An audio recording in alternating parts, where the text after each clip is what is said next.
get my 6. What's up, everybody? Welcome back to the most awesomest homesteading channel on the planet that typically doesn't have anything to do with homesteading whatsoever. Homesteading off the grid. Man, it's cold out here. Happy St. Patrick's Day as of this recording. Mother Nature can't seem to make her mind up if she wants it to be spring or go back to winter. Well, I made my mind up. I'd love it to be spring. It's coming. You can hear the frogs down there in the pond. Stuff's starting to bud out. Got some buds coming out on the pear trees and the apple trees. Not quite yet in the peach trees and some of those other fruit trees. So anyway, listen, let's just get right to it. I've got several stories for you today. Do want to point out, got the latest shipment of From the Graves of Babes Inn, my totally awesome novel that spent 6 months on Amazon's #1 rated ghost novel in customer satisfaction in the year it was written. We got another 20 pack in. Some of you were waiting, so they're here. Go to the Etsy store, links in the description box below. But now let's get straight to the stories from viewers like you. If you have any stories of anything and all things weird, paranormal, anything that pertains to cryptids like Bigfoot, Sasquatch, and again, that's what Get My 6 means. You watch back here, you never know who or what you may or may not see moving around on the backdrop there. Aliens, UFOs, abductions.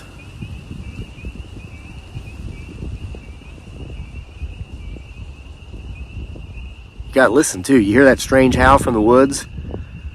That's like a mysterious creature screaming from the forest. That's the type of scream that would leave a homesteading couple terrified. You've probably seen that video, right? Okay. Yeah, so anyway, if you want to send us your story, the email address to the channel here is crazylake@mail.com. You can send it, but you got to give us your permission to share your story. If you don't want us to mention your name, let us know and we'll keep you anonymous. Let's get with the first story. Had a bunch of backed up emails.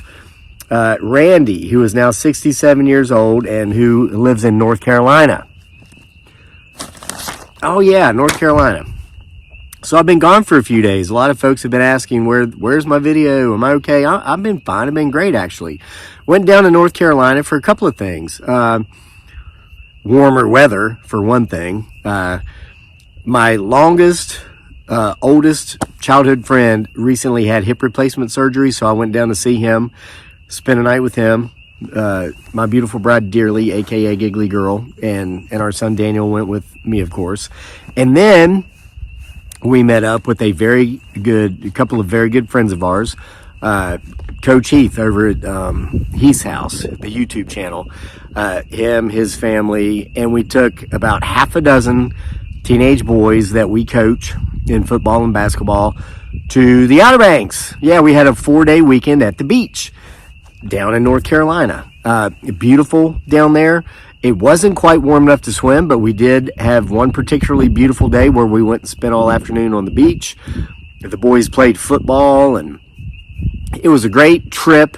Nobody took video game consoles, and we didn't even have to tell them to. These are just kids. They'd rather be playing with other kids and playing sports, working out, hanging out. There was an indoor pool. We stayed at a private resort.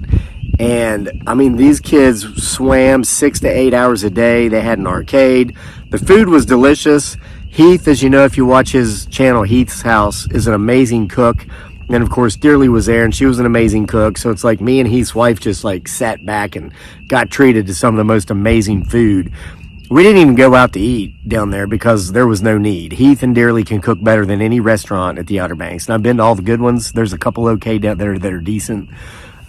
Trust me, my wife can cook and he can cook better than any restaurant down there. No offense to the Outer Banks. It's just spitting facts, Jack. So we had a great time. We got home today. And while I was down there, I kept thinking about making a video for this channel, and me and Heath almost actually collaborated on one, but we were having such a great time hanging out, with our families, with the boys we coach, some of them, and with each other that, well, we didn't work while we were there. And I think everybody needs to take a 4-day weekend every now and then. So happy to be back. Happy to be bringing you these creepy stories like the one Randy sent in. Randy's 67. He's from down there in North Carolina. Now, when Randy was a teenager, he had a very strange experience. I read your story, Randy, that you emailed, and I kind of broke it down here so that I could get all these stories here today. Some really good ones. So when Randy was like a teenager, he woke up at night. He'd gone to bed, and he woke up because he felt like he was pinned down. He opened his eyes, and he saw like what looked like the head of a cat, big yellow cat eyes, and he could feel this thing breathing on him. And it had him pinned down on the bed. It's like he couldn't move. And we've heard stories like this on this channel that have been, emailed in from so many people. This is not an uncommon experience. So Randy sent his email that he closed his eyes and he prayed. And he said, "Dear Lord, just please let this thing kill me quickly to get it over with fast." But he said after he said that little prayer, he could feel the tension start to ease, the weight start to lift. It took about 20 minutes, but he was finally free and this thing was gone. So the next day is him and his girlfriend and one of his buddies are driving down the road in his 1970 Chevelle to go pick up a girl that his buddy was going out with. They were going on a double date, which I guess these cool teenager kids let me know. The Gen Z slang for that is they call it a two-man. They're like, "Hey, we should do a two-man." I'm like, "What are you guys up to?" And then they explained to me that was a double date. I was like, "Don't you think double date probably sounds a lot more appropriate?" Then they called me old or something like that. I don't know. So anyway, so they're going to get this girl. And Randy's telling his girlfriend and his best friend about this experience that he had. And they just laughed and laughed, told him they didn't believe him, thought he was crazy. Ha, ha, ha, hardy, har, har. So they get to this girl's house. They pick her up. She gets in the car. And the first thing she says is, "You guys aren't going to believe what happened to me last night." She had the exact same story that Randy had. And so they weren't laughing anymore. The other kids there, the other teenagers involved. Randy went on in his email to say that about 8 years ago, when he was 59 years old, he found this woman on Facebook and he sent her a friend request, and she accepted it and sent him a message. And the first thing she asked was, "Do you remember that demon?" So here it is, all these years later, like 40 years later, 40 years later, the memory's still fresh with her, and clearly it's fresh with Randy. So there's some odd things out there that can't be explained. Such as, this next story comes with a photograph. I'm going to show you the photograph after I read you the details of the photograph. This comes from a very legitimate source. This comes from First Sergeant Stormy, who's been watching this channel for some time now and who sent us one of the most amazing stories that we've read on this channel. And FYI, if you've missed all the backstories, or if you want to hear a lot of the stories that we get sent that we just don't have time to read because there's so many, make sure to go to Amazon and get and read the True Hauntings volumes. We're working on 10 now. 9 was published last week. The link is in the description box below. They are full-length, novel-length short story collections of the strange experiences that people have had in real life from around the world. And First Sergeant Stormy sent us in one over this past winter that was really amazing about abduction and everything. So I'm going to show you the picture that she sent with this. Now I've got to be I've got to kind of speak in code here. This happened to some very good friends of First Sergeant Stormy, and they very much want to make sure that nobody finds out who they are, where they are, etc. for their own safety. They don't want to be harassed. So First Sergeant Stormy sent me an email. She says, "This is what I can say." Okay. She sent me this picture and the story associated with it because she's trying to help her friend figure out what it is. Listen, this thing triggered an interior security camera in her friend's house while the friends were not there. Maybe they were on a trip like me and my family just were. I don't know. But they were not home. Something triggered an inside the house security camera, and I'm getting ready to show you the picture of what triggered it. First Sergeant Stormy writes that suggestions are welcome, but requests any other info is not cool. Like if you're trying to figure out where did this happen, who are the people, She's not going to give us any of that information. She just wants everybody that sees this upcoming image to let her know what you think it might be. She can absolutely say that this is a bona fide picture shown to her from someone that she trusts with her life. They likewise trust her with their privacy. She's got my 6, so we got to have hers, and we can't, listen, don't try to figure out who these people are, where they live specifically, etc. I'm going to show you the image of something that triggered their security camera while they were not home, and let us know in the comments section what you think it is. Here's that image now.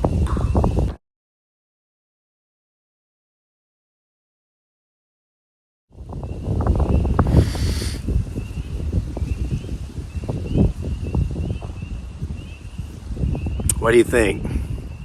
How about those Who's? Me and Coach Heath were watching a lot of the conference tournament championships game down there at the Outer Banks. So 3 teams for Virginia are in March Madness, and none of them are UVA or Virginia Tech. They're tiny little schools. Norfolk State, VCU, which isn't really that small, Virginia Commonwealth University, and Liberty, of all schools, down there in Lynchburg, which has become a massive powerhouse, D1, and actually has beaten UVA and Virginia Tech in football a time or two. So they're for real. We're rooting for a college named Woolford out of South Carolina that has a student body of a whole 1,642 students, something like that. Smaller than the high school our kids are going to be going to next year. Yeah, wouldn't it be great to see like a little tiny David defeat all the Goliaths of the Division One, like Duke and all those schools, Michigan. So anyway, what do you think that orb was? Let us know. So here is now a story from Derek Scott, who's given me permission to use his name and tell his story. This is interesting. This is one of those things, maybe it's supernatural in nature. It's humanistic. It's a just let me read it to you. Derek writes, "Hi, Kevin. I love your channel. Here's my not so scary but still unexplainable story. I worked as a monitor technician in an intensive care unit for 19 years. I was responsible for recording and interpreting each patient's EKG, their heart rhythm tracings. One of the duties included documenting a patient's final 6 seconds of cardiac activity as they passed away. The physician would then use that as the official time of death. Occasionally, there were patients who were comatose, flat brain waves, and were being kept alive by a mechanical ventilator. Their hearts continued to beat, but they were considered brain dead. Some would linger in this state, and the family would have time to gather at the bedside, but sometimes a family member's arrival would be delayed, even for days. Here is a phenomenon I observed. Regardless of how long the patient had been in that comatose state, once that last particular family member arrived and entered the room, they would pass away, usually within less than a minute. It was as if not only was the patient aware of who was and wasn't present in the room, but also, that they'd been given the ability to hold on until everybody got there. I saw this happen 5 or 6 times during the course of my employment there." Derek. Wow. So here they are, comatose, brain dead, only being kept alive by a machine, yet somehow they knew, they could sense that one family member or that one special person just wasn't there yet. So they hung on, and when that person showed up, within 1 minute, they would pass on. And he witnessed this 5 or 6 times in his 19-year career. That's too coincidental to be a coincidence. Derek, thank you so much for sharing that story. And folks, that goes to show you, I mean, it doesn't have to be like, oh, I grew up in a haunted house, even though we get a lot of those stories and they're really cool.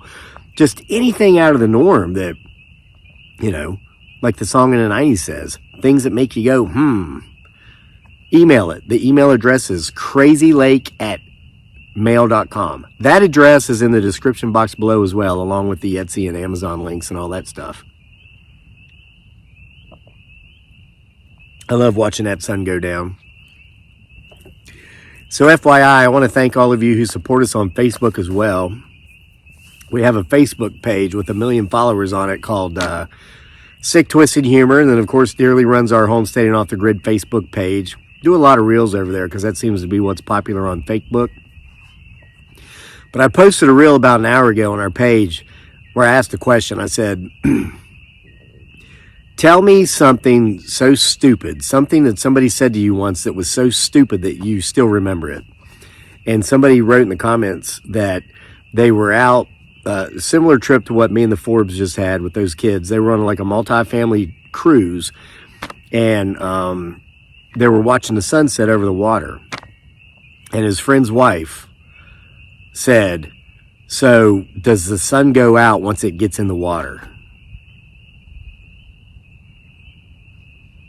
Well, I hope that sun doesn't go out when it gets down below the horizon, because man, we need some warm temperatures around here, you know? All right, let's go on. This comes from Vanessa. This is pretty neat. That's crazy. How did I don't even know. All right, yeah, this is from Vanessa. Vanessa sent me a couple of emails. I'm going to save the other one for a later time because it's very long. It might just go in True Hauntings Volume 10, which we're compiling. We'll probably have done by the end of March, somewhere around April. But Vanessa,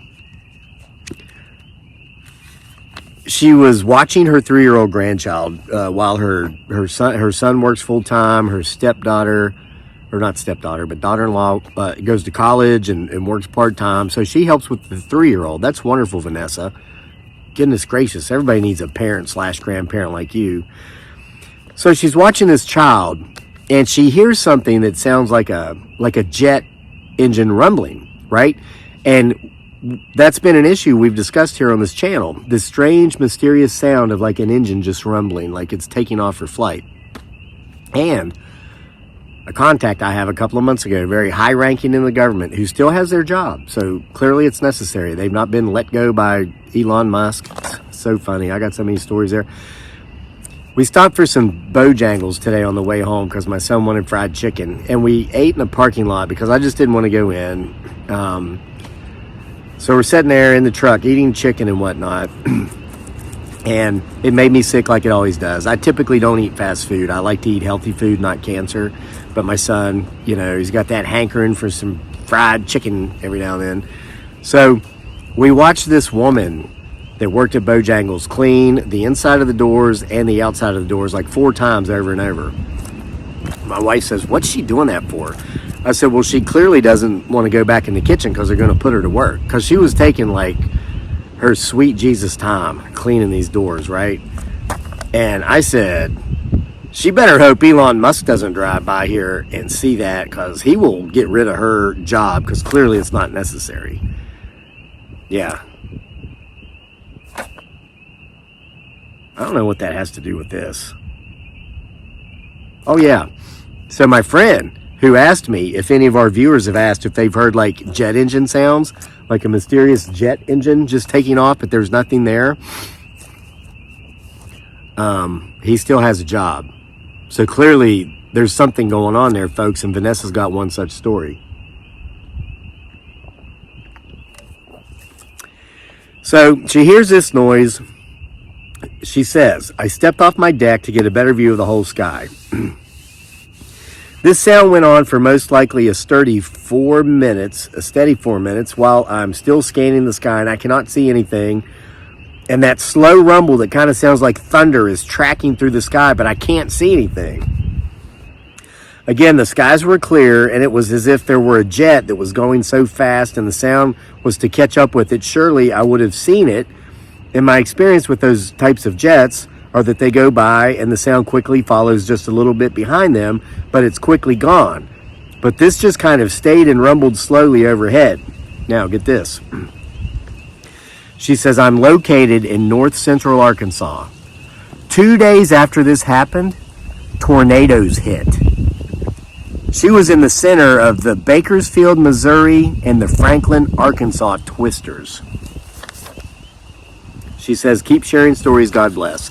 Now remember, again, one of the theories is that there's a lot of geoengineering going on with the weather and with these storms. Folks have reported seeing These mysterious drones flying around in mysterious places like in Kentucky, only to be followed a day or so later with extreme flooding. In the Carolinas, we had somebody send us an anonymous email where they were hiking, and an older man and his wife, saw a legion of drones doing odd things, and then the next thing you know, the forest fires broke out in the Carolinas. Well, Vanessa just talked about this strange, mysterious engine sound that folks have been reporting from around the country, to the degree to where a very high-ranking, super high clearance guy at the government who still has his job, despite Elon Musk and Donald Trump going around just, handing out pink slips like candy, he was asking me about it. So there's something to it. So guys, again, make sure you go to the link in the description box below and get your copy of From the Graves of Babes. I intentionally left the back blank without the description of what the story is. You can read about it on Amazon and even in Etsy. It's a ghost story, and it's amazing. It's the best ghost story ever written by me. Ever. There's me back when I used to visit barbers. But I left this blank so I can write you a little personalized note. FYI, shout out to Larry Green, who just got his copies of From the Graves of Babes and Isle of Capri. He emailed, he was going to go cut his grass today because it's tall and green, and, well, he just couldn't get to it because he started reading Isle of Capri, and he has not been able to put the book down. Just saying, brah. It's good stuff. Act like a goofball sometimes on these videos, and I tell you, I can write. All right, so I'm going to take off. Keep your heads on a swivel. Pay attention to everything that's going on around you. If you've got a crazy story, send it to us. Again, the email is crazylake@mail.com. Thank you for being here and showing your support. Appreciate all of you. I'll get out here tomorrow and make another video because I'm home now. Time to get back to work. Send me some really creepy stories on the email, and I'll come out here and read them tomorrow. And I'll see you then. Stay warm wherever you are. Hey, I'm going to have to go back to the beach. We've been to the beach every month this year so far. In January and February, we're at Key West. In March, we're at the Outer Banks. If it doesn't warm up, I'm going to the beach all 12 months this year. I might go somewhere and just not come back for a while. Heck, we might have to go back to the Philippines. I don't know. Let me take Piglet for a spin. See you later.